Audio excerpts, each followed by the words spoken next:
A la palabra de Dios y ustedes me siguen con la vista. Bienaventurado el varón que no anduvo en consejo de malos, ni estuvo en camino de pecadores, ni en silla de escarnecedores se ha sentado. Vamos a orar.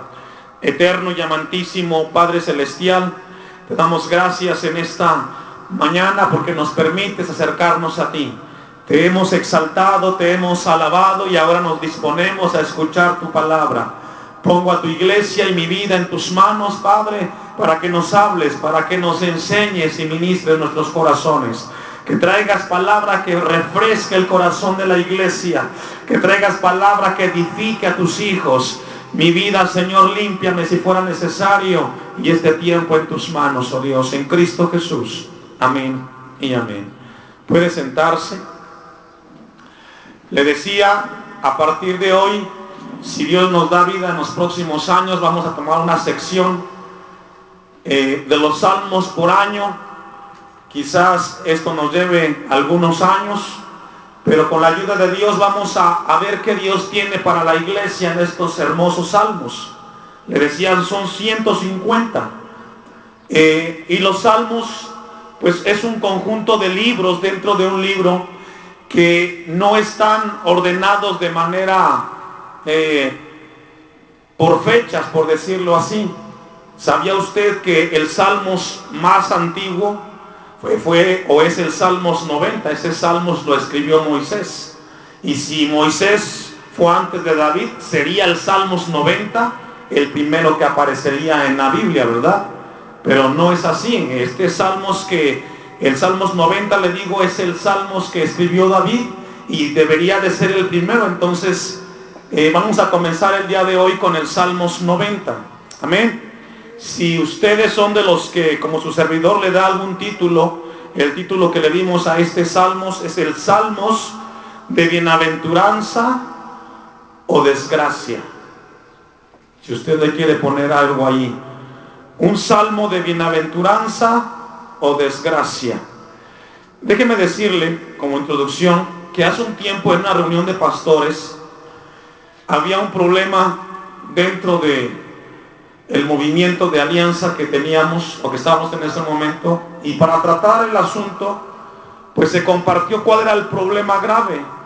Y en esa ocasión pues pedimos la palabra y le dijimos a los pastores si nos daban la oportunidad de tomar la palabra, y me dijeron, adelante, hermano.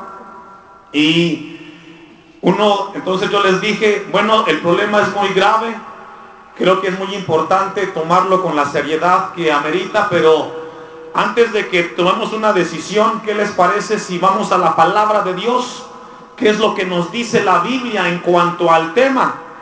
Y se levantó un pastor y nos dice, ay, hermano bello, usted solamente con la Biblia y con la Biblia, no puede haber otra cosa que la Biblia. Y yo me preguntaba y le decía, bueno, me decía yo a mí mismo, cuando un licenciado en leyes, un abogado, ¿qué libro consulta para poder llevar a cabo su trabajo, hermanos? El libro de leyes, ¿verdad? ¿Cierto o no? Un médico, ¿qué libro consulta cuando tiene un problema en la medicina? Entonces, ¿qué libro debe de consultar el cristiano cuando tiene un problema? La palabra de Dios. Ahora la pregunta es, ¿usted lo hace? Es aquí el asunto, hermanos. ¿Qué consultamos cuando tenemos un problema? Porque somos nosotros la iglesia del Señor y tenemos un lugar para poder consultar qué dice la palabra de Dios en cuanto al problema que estamos viviendo. Y usted dirá, pero ¿a poco está todo en la Biblia para que yo lo consulte? Sí, hermano, ahí está. Si tiene problemas de pareja, problemas económicos, problemas con los hijos, problemas de negocios, todo está en la Biblia. El asunto es que la iglesia contemporánea no le da el tiempo a la lectura de la palabra, y cuando viene un problema, pues lo más fácil es ir con el compadre, ¿verdad? Pero se imagina a un licenciado, a un abogado en leyes consultando un libro de medicina para atender su negocio o su trabajo en la corte. ¿Qué le pasaría?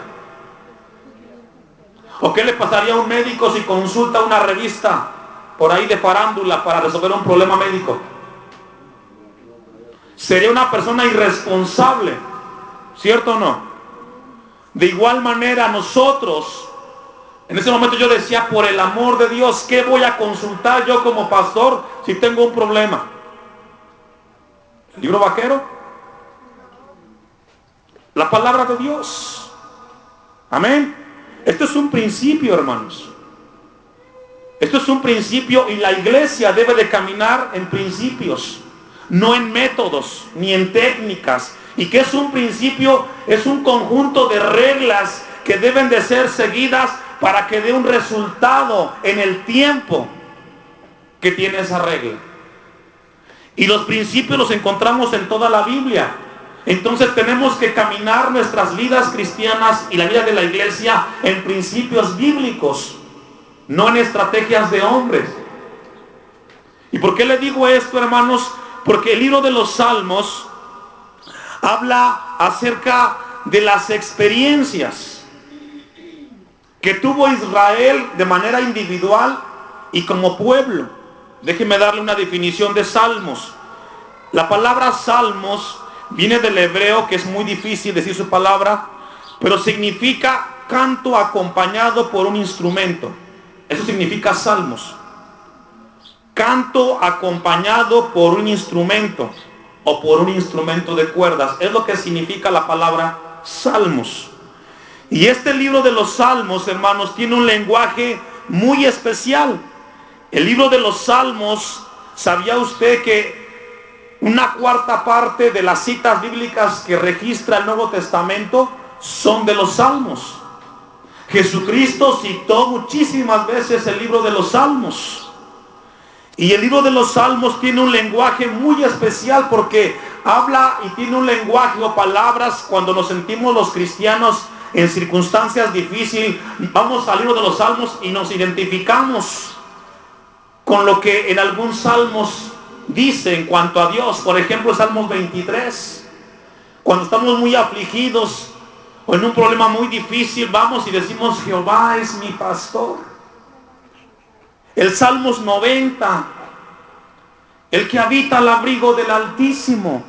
Y encontramos en los salmos un lenguaje muy importante que nos identificamos y que aquellas palabras que nos hacen falta a nosotros decírselas a Dios, las encontramos en los salmos y nos identificamos con ellas, ¿verdad? ¿Le ha pasado a usted eso de repente que tiene un problema muy fuerte y de repente va a los salmos y dice, es que este salmo es como que fue para mí escrito? Es tan importante este libro de los salmos porque también exalta los atributos de Dios. Habla de su omnisciencia, habla de su misericordia, habla de su amor. Y en los salmos le decía yo a usted que son básicamente las experiencias de hombres y de una nación en conjunto. Quiero que me acompañe a Colosenses 3:16, que por cierto estaba en la cita que tenían nuestros hermanos, pero búsquenlo en su Biblia, Colosenses 3:16. Entonces, el libro de los Salmos habla de las experiencias de una persona, de un hombre y de una nación. Los Salmos son situaciones de igual manera y que cómo atender o cómo recurrir para solucionar esa situación. El apóstol Pablo, fíjese, aquí en esta porción dice de la siguiente manera, la palabra de Cristo, que dice, more en abundancia en vosotros, enseñándoos y exhortándoos unos a otros en toda sabiduría, cantando con gracia en vuestros corazones al Señor, ¿con qué? Con salmos e himnos y cánticos. ¿Qué dice ahí? No dice carnales ni emocionales. ¿Cánticos qué? Y cuando hablamos de cánticos espirituales hablamos de experiencias ¿qué? Por eso es que cuando a alguien Dios le da un canto para su nombre, debe de ser un hombre que tiene un tiempo de oración y comunión con Dios. Porque uno rápido identifica cuando uno escucha un canto si ese canto lo compuso ¿Un hermano en la carne o un hermano que tuvo comunión con Dios? Rápido.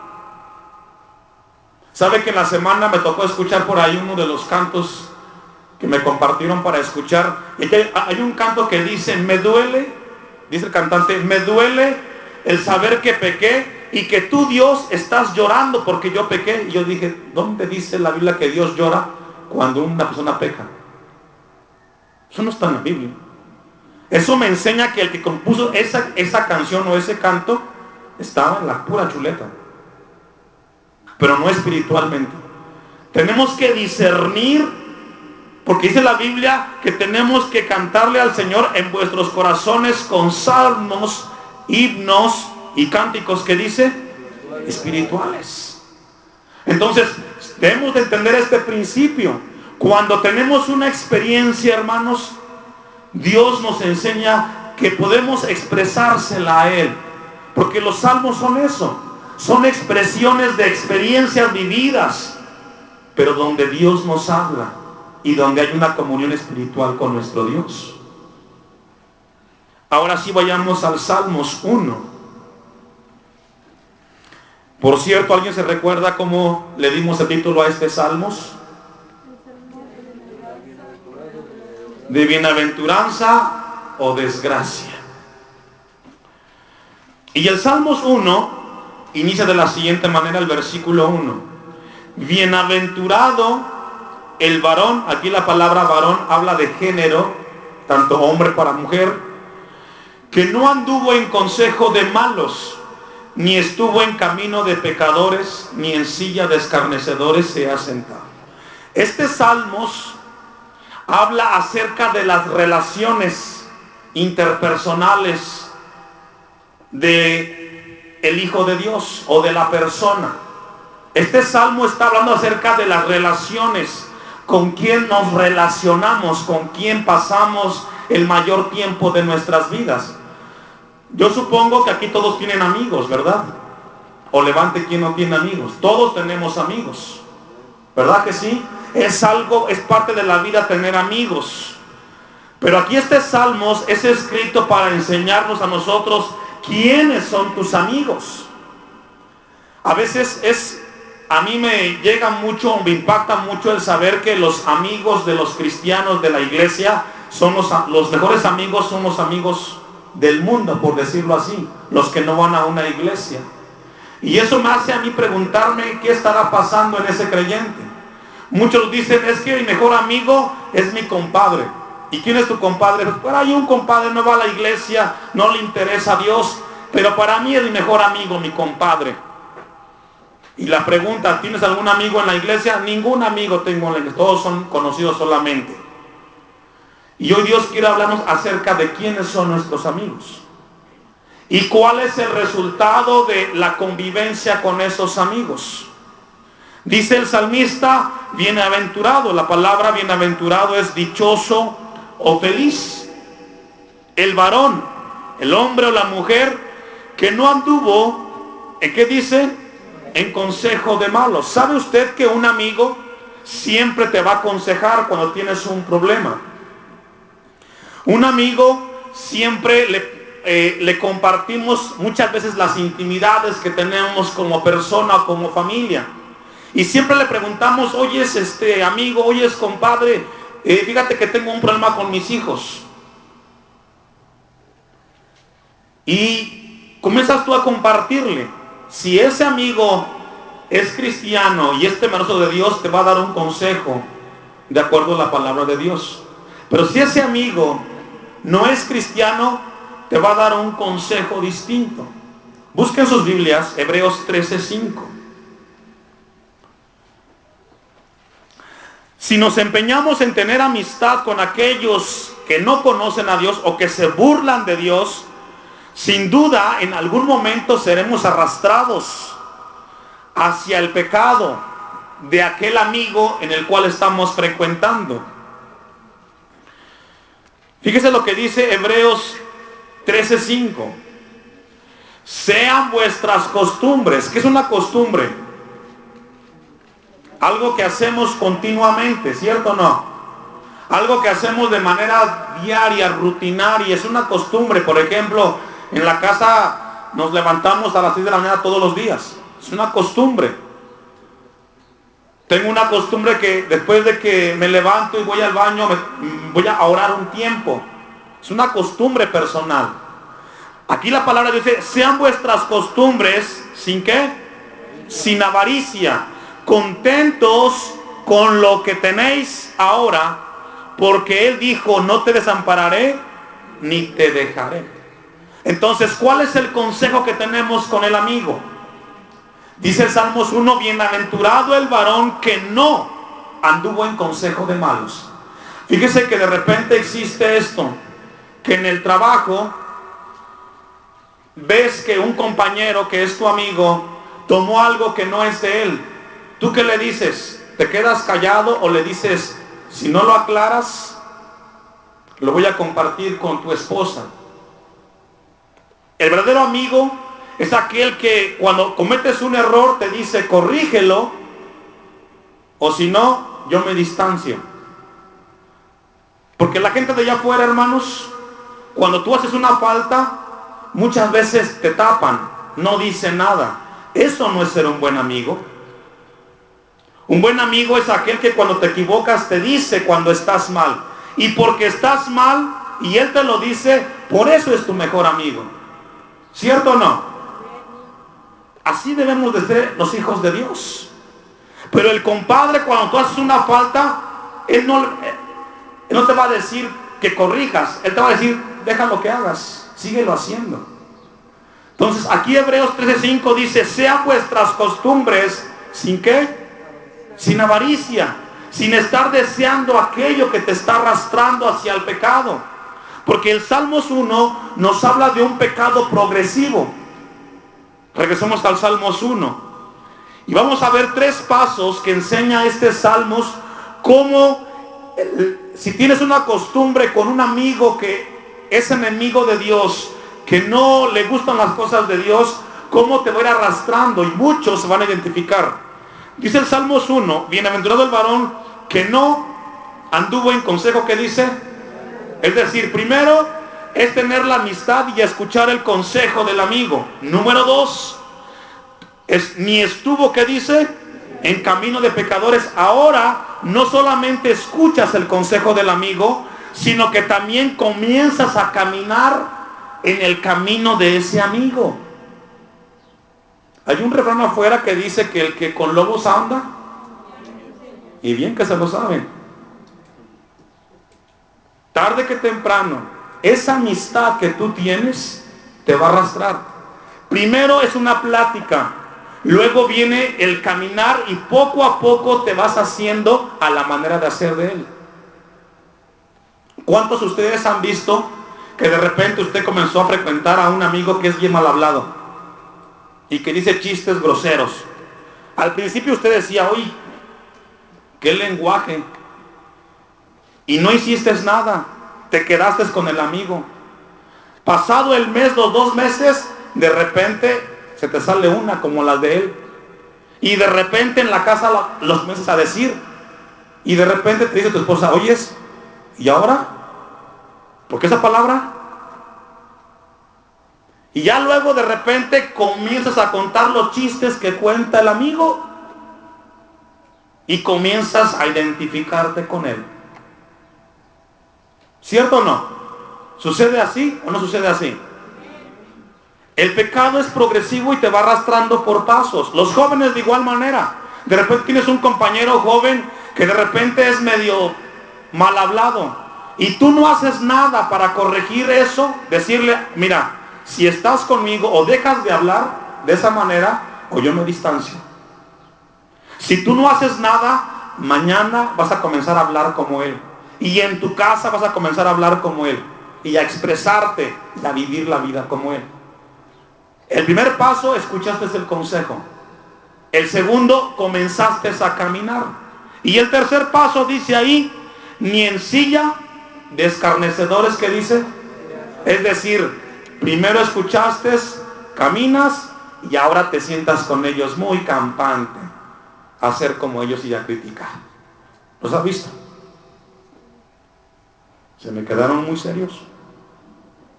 ¿Será que Dios nos está hablando? ¿Cuántos son cristianos? Otra pregunta, ¿cuántos se creen cristianos? Son dos cosas muy distintas. Hay muchos que se creen cristianos y otros que sí son cristianos. Yo le decía, hermanos, y recurro siempre a esta frase, bueno, no una frase, a este concepto. La palabra iglesia significa ¿qué? Los llamados por Dios y para Dios. Entonces, en esta momento, ahora estamos leyendo el Salmos 1, que es la palabra ¿de quién? De Dios. ¿Y a quién le va a hablar Dios? A usted. ¿Quiénes son tus amigos? Deben de ser amigos cristianos, amigos temerosos de Dios. Porque el amigo que no es cristiano te va a llevar a cosas que te van a alejar de Dios. Amén. Por eso el Salmos dice de la siguiente manera: bienaventurado, dichoso y feliz el hombre y la mujer que no anduvo en los consejos de mal, ni estuvo en camino de pecado, es decir, que ni siquiera caminan con los pecadores, ni en silla, es decir, ni mucho menos se sientan. Uno se da cuenta de repente ahí en el barrio o en la colonia, el grupito de ahí de gente que se dedica a hacer nada, y de repente llega tu hijo y comienza a integrarse a ese grupo y de repente aparece siendo igual que ellos, porque tú no hiciste nada en ese proceso. Acompáñeme primero a los Corintios, capítulo 5, versículo 9, y deja un apartado allí en el Salmos.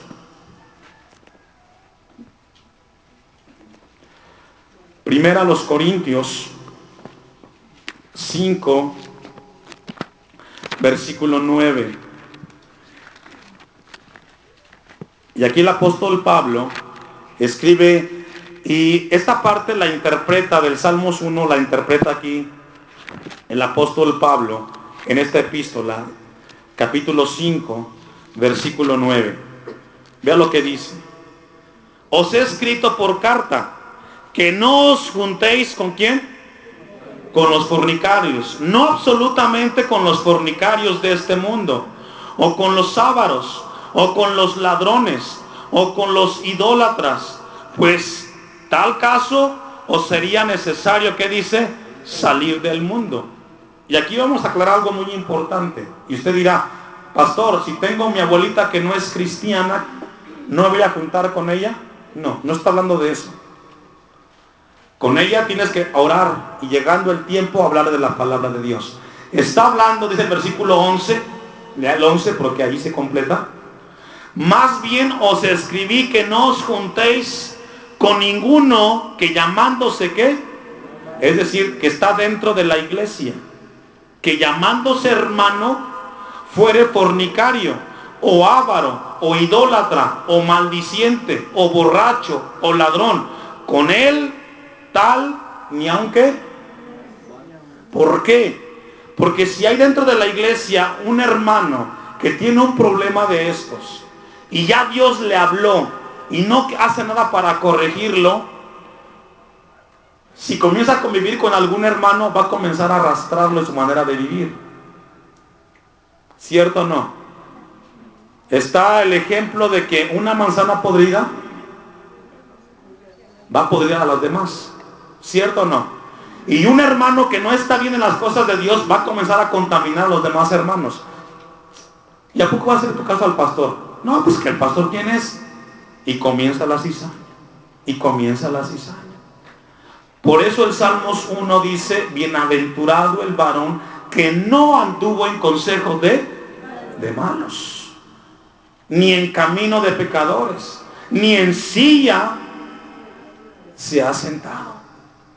Entonces debe de haber en la iglesia, tenemos que saber quién son nuestros amigos, cómo convivimos con ellos. ¿Están siendo de beneficio para mi vida espiritual o me están alejando cada vez más de Dios?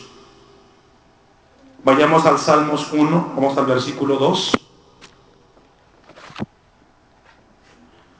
Dice el versículo 2: sino que en la ley de Jehová está, ¿qué dice? Su delicia. Qué tremendo. Sabe que la palabra delicia habla de un placer muy intenso y habla de un propósito, de una finalidad. Y dice el Salmos 1:2, sino que en la ley, y aquí la ley hace referencia solamente a los 5 primeros libros de la Biblia, el Pentateuco. Y allí encontramos los 10 mandamientos. Entonces dice el Salmos 1, sino que en los 10 mandamientos, sino que en la ley de Jehová está, ¿qué dice? Está su delicia, hermanos. Y esta palabra delicia habla de un placer intenso. Acompáñeme al Salmos 48. Salmos 40, versículo 8.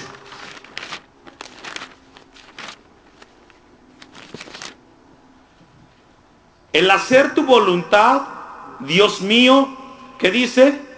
Me ha agradado. Y tu ley está, ¿qué dice? Yo le decía yo al inicio acerca de esta experiencia que me pasó. Teníamos un problema y dije yo, bueno, pues vamos a ver qué nos dice la Biblia para resolverlo. Y me dijo el pastor, hermano, usted solamente la Biblia y la Biblia y la Biblia, ¿no podemos arreglarlo nosotros? A veces pasa en el hogar, hay un problema con los hijos y dice la hermana, mi vida, ¿qué dice la Biblia? Y usted le dice al hermano, otra vez con la Biblia, y solo la Biblia, y solo la Biblia. Pues ¿a dónde vamos a ir? A la Biblia, que es la palabra de Dios. Porque si usted consulta a otra persona, a otra fuente, usted está mal. Mejor salga de ser cristiano y sea otra cosa. Porque un cristiano tiene que la palabra de Dios para consultarla. Y dice el salmista, el hacer tu voluntad, Dios mío, ¿qué dice? Me ha agradado y tu ley está en medio de ¿dónde? De mi corazón. Salmos 50, 17. Acompáñeme ahí mismo en el Salmos.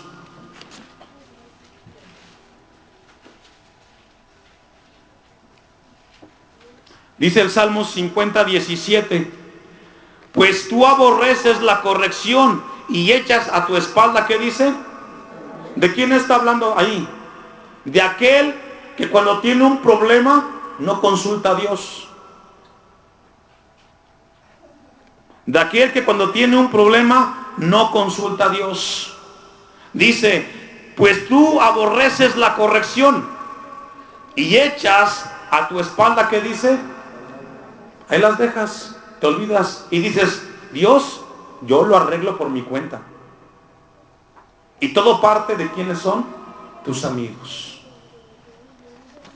Continúa diciendo el Salmos 1:2, sino que en la ley de Jehová está su delicia y en su ley medita, ¿qué dice? De día y de noche. Acompáñeme al Salmo 119, 148. Aquí la palabra medita habla de un pensar profundo, poniendo mucha atención en la palabra de Dios, con el propósito de cumplir las palabras de Dios. Eso es lo que significa la palabra meditar. Significa pensar profundamente, poniendo mucha atención en la palabra de Dios. Y el Salmo 119, 148 dice de la siguiente manera: se anticiparon mis ojos a las vigilias de ¿qué dice? De la noche, para meditar. El salmista dice que aún en la noche estoy meditando ¿en quién? En la palabra de Dios, en Dios. Y sabe que, hermano, que es triste que muchos cuando duermen sueñan cualquier otra cosa menos la palabra de Dios. ¿Sabe por qué? ¿Qué lees antes de irte a dormir? ¿El televisor? ¿Un programa? El salmista dice, se anticiparon mis ojos a las vigilias de la noche para meditar en tus, ¿qué dice? En tus mandatos. Una cita más, Salmos 16. Salmos 16, versículo 7. Porque el Salmos 1:2 dice, sino que en su ley medita de día y de noche. Y el Salmos 16:7 dice, bendeciré a Jehová que me aconseja, aún en las noches. ¿Qué dice? Qué tremendo. ¿A cuántos les ha pasado que cuando uno duerme de repente viene a su vida un Salmos y dice, el Señor me dio este Salmos cuando estaba durmiendo, me desperté con este Salmos en mi mente? El salmista dice que medita en su ley, y es decir, en todo momento la palabra de Dios está en tu corazón, en tu mente. Y el Salmos 16:7 dice, bendeciré a Jehová que me aconseja, aún en las noches. ¿Qué dice? ¿Sabe que Dios nos enseña aún cuando estamos dormidos?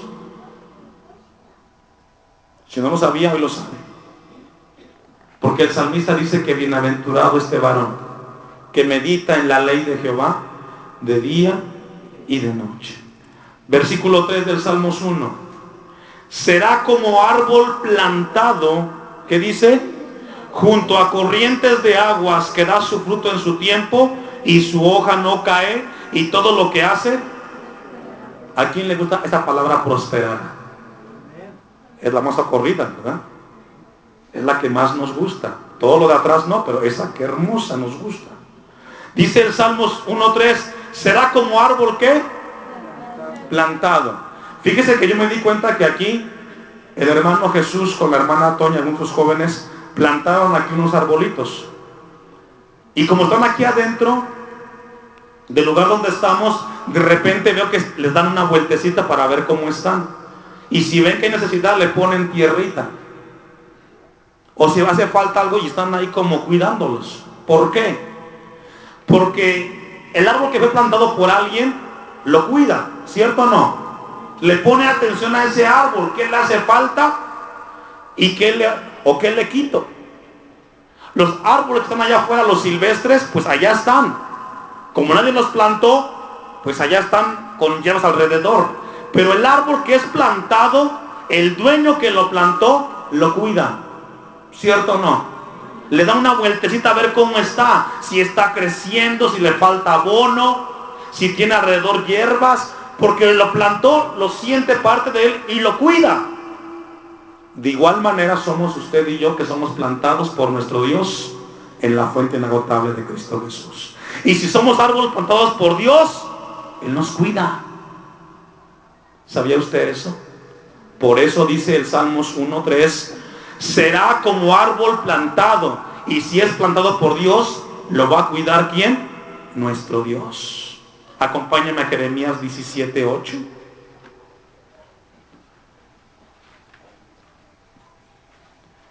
Jeremías 17:8 dice el profeta, bendito el varón que confía en Jehová y cuya confianza es Jehová, porque será como el árbol plantado junto a las aguas, que junto a la corriente echarán sus raíces, y no verá cuando viene el calor, sino que su hoja estará verde, y en el año de sequía no se fatigará ni dejará de dar, ¿qué dice? Fruto. Usted y yo somos árboles de Dios, y la vida que tiene usted es la vida que Dios nos da en Cristo Jesús, porque Él nos cuida. Y en esta mañana Él nos está cuidando, porque nos está corrigiendo, nos está quitando lo que no sirve y va a poner lo que hace falta. Amén. Los veo muy serios. Tengo un presentimiento como que Dios está hablando en nuestros corazones, porque quizás este Salmos 1 lo hemos leído muchas veces y de memoria, pero quizás nunca lo hemos estudiado. Y es lo que Dios nos está enseñando el día de hoy. Será como árbol plantado junto a corrientes de agua, que da su fruto, ¿qué dice? En su tiempo. Y su hoja no cae, y todo lo que hace prosperará. Acompáñeme al libro de Génesis, capítulo 39. La palabra prosperar es una palabra que últimamente se ha interpretado de manera equivocada. Siempre como que se busca relacionar la palabra prosperar con el dinero. Déjeme decirle lo que significa la palabra prosperar. Tiene un nombre muy difícil de pronunciar en hebreo, pero significa lo siguiente. La palabra prosperar significa ser empujado hacia enfrente. Es lo que significa prosperar. Ser empujado, ¿hacia dónde? Hacia enfrente. De manera literal o de manera espiritual, empujado hacia enfrente. Y el Salmos 39 nos habla acerca de un hombre, de José. José, que después de un sueño sus hermanos lo vendieron. Y pasó por ahí Potifar y dijo, no, pues ¿cuánto cuesta? Me lo llevo. Se lo llevó para Egipto. Pero la palabra prosperar, hermanos, allí en el Salmos 1:3 dice, y todo lo que hace, todo lo que hace no es todo lo que tú piensas o todo lo que tú quieres. Todo lo que tú quieres que prospere tiene que estar dentro de la voluntad de Dios. Es ahí donde es prosperado. Porque de repente escuchamos un mensaje que dice, ¿cuántos quieren prosperar en el Señor?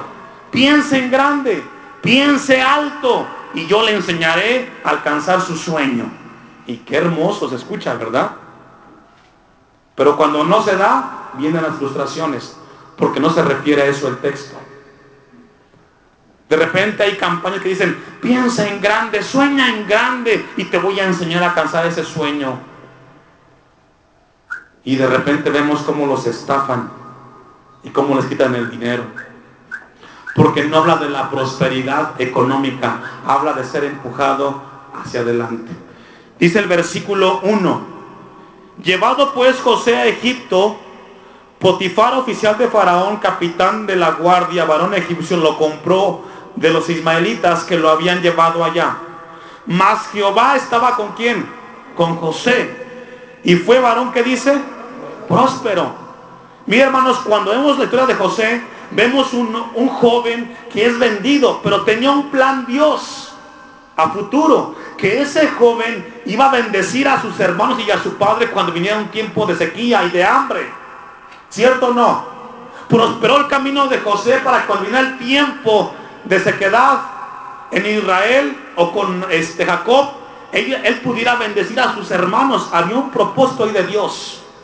Y José era un hombre próspero, echado para adelante. Si usted se da cuenta, no habla ahí de dinero. No habla de dinero.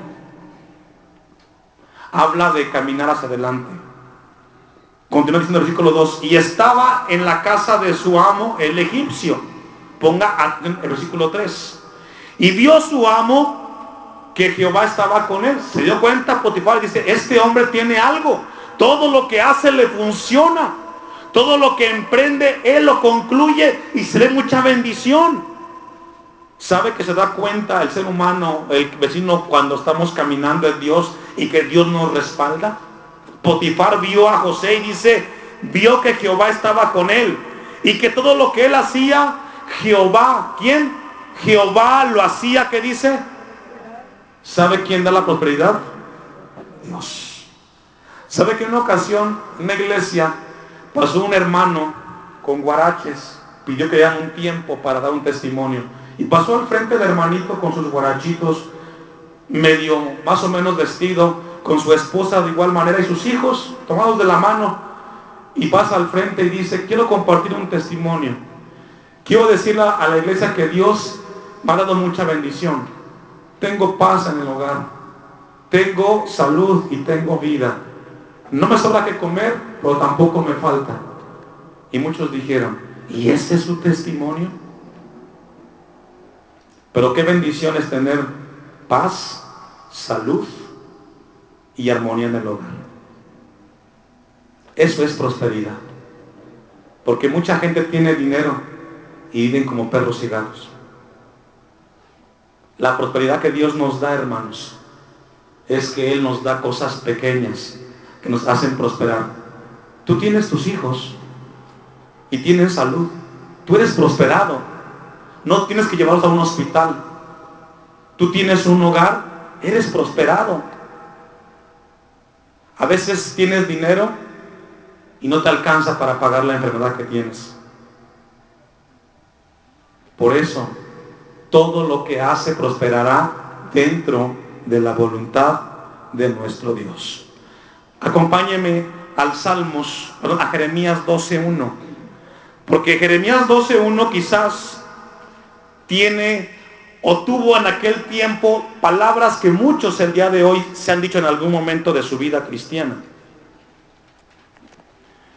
Jeremías 12:1 tiene las palabras que quizás muchos han querido decir y nunca las han dicho, porque pues qué dirán, ¿no? ¿Estaré mal o no? Y aquí vemos al profeta Jeremías con un problema y que va delante de Dios y le dice: justo eres tú, oh Jehová, para que yo dispute contigo. Sin embargo, alegaré mi causa ante ti. Sé que eres justo, dice Jeremías a Dios. Sé que eres justo para que yo me ponga contigo al tú por tú. Sin embargo, tengo algo que decirte, Dios. Pregunta: ¿por qué es prosperado el camino de los impíos y tienen bien todos los que se apartan, todos los que se portan, ¿qué dice? Deslealmente. Es decir, Jeremías dice: ¿por qué yo veo que estoy buscando de ti y no tengo nada? Y aquellos que no son cristianos, aquellos que no tienen temor de ti, veo que tienen sus casas, tienen sus carros, sus negocios, no les falta nada. Porque ellos sí y yo no. Y la respuesta a esta pregunta está en el Salmos 73 con Asaf. Acompáñeme allá. Salmos 73.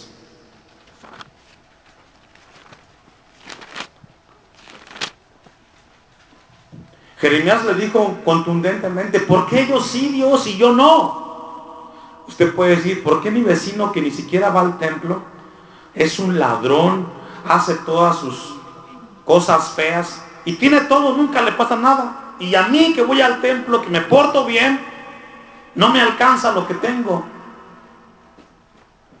Y Asaf también tiene este mismo concepto de Jeremías.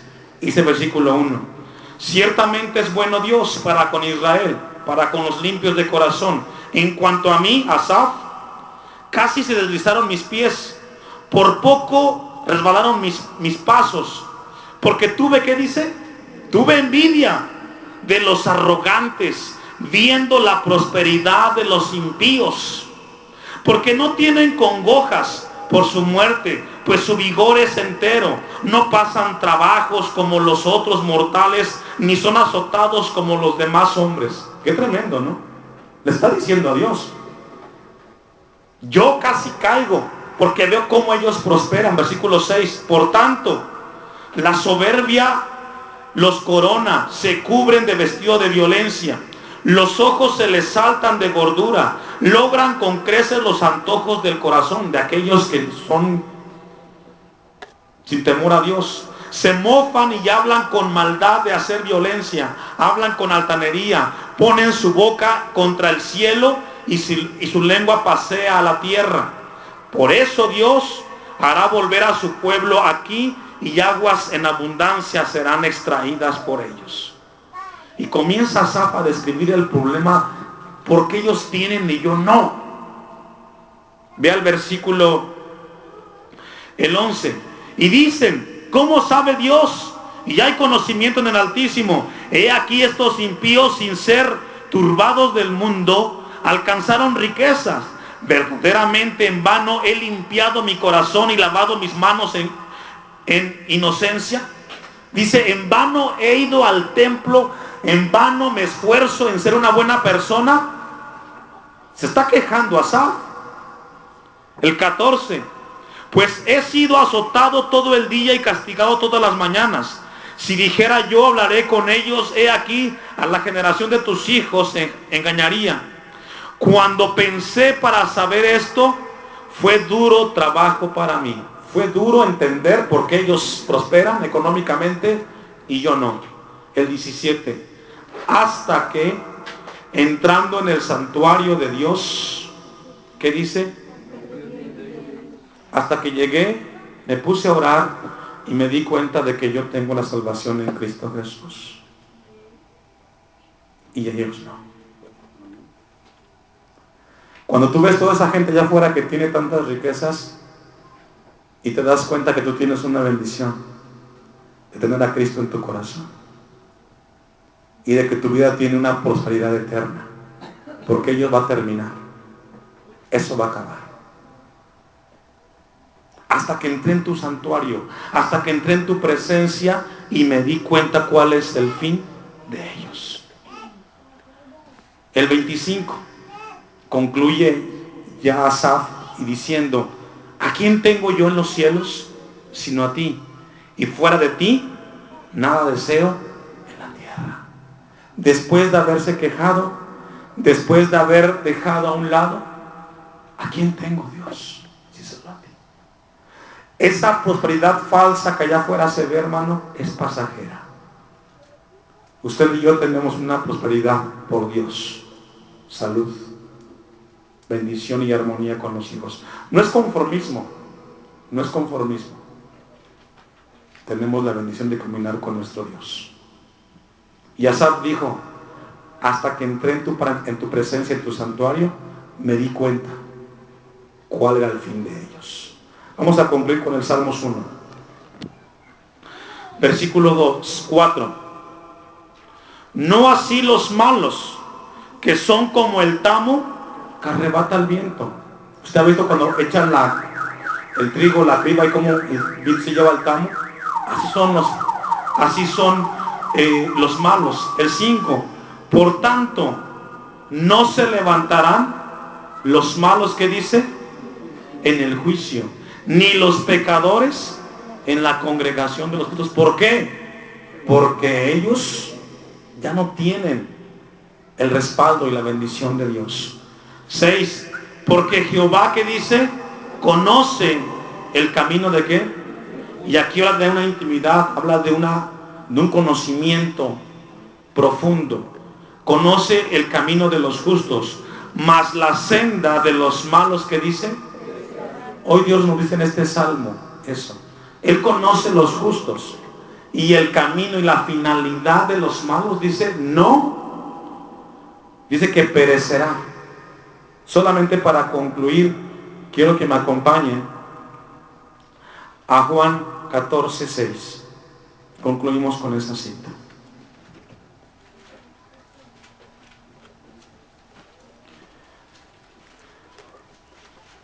Juan 14:6, un pasaje muy conocido. Jesús les dijo: yo soy ¿qué? El camino y la verdad y la vida, y nadie viene al Padre si no es por mí. Los justos, su camino va a perecer, de los malos va a perecer, y de los justos el camino para llegar al Padre es Cristo Jesús. Por eso este salmo nos habla de las relaciones, de la convivencia, de las preguntas que vienen a nuestra mente, y como siempre nos da paz Dios y nos dice: yo conozco el camino de los justos, mas la senda de los malos perecerá. Quizás tú has tenido una pregunta con Dios: Señor, ¿por qué me pasa lo que me pasa? Yo quisiera tener. ¿Sabe que se me quedó muy grabada la enseñanza que en una ocasión compartió el hermano Jesús con nosotros? Aquella de que póngase de pie y siéntese. Hoy lo podemos hacer, y muchos con mucho dinero no pueden hacerlo. Tenemos esa grande prosperidad de Dios. Póngase de pie. Vamos a darle a Dios gracias por su palabra. Eterno y amantísimo Dios, te damos gracias en esta mañana por tu palabra. Gracias por enseñarnos a través de tu palabra, Señor. Padre, tu palabra nos enseña que bienaventurados somos hombres y mujeres que no hemos andado en consejo de malos, ni en camino de pecadores, ni en silla de escarnecedores nos hemos sentado, sino que su delicia está en ti, oh Dios, y meditar en tu palabra de día y de noche. Señor, gracias por permitirnos entender y meditar en tu palabra. En esta mañana, Dios, gracias, y te pido que en esta iglesia seamos bienaventurados, dichosos, felices, por convivir con hermanos, por caminar en tu palabra. sabiendo que tú conoces el camino de los justos, mas la senda de los malos perecerá. Señor, gracias. Te pido por tu iglesia que la afiances, que la sostengas y que sea tu palabra dando fruto, bendito.